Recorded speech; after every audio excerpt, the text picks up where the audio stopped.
বন্ধুরা, হাই বন্ধুরা, কেমন আছেন সবাই?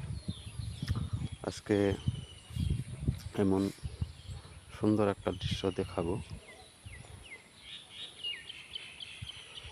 দেখেন কি সুন্দর পরিবেশ গ্রামের।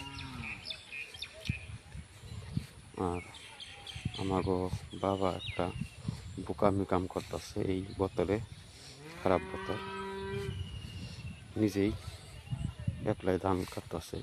বোকামি আসলে তো বোকামি নয়, আমাদের নজরে বোকামি।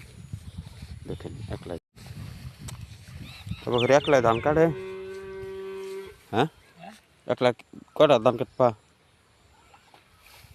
কামলার দিতা ওখান তো পাবাই না। আগে খুশামন্দি করলো তো। দেখেন বন্ধুরা,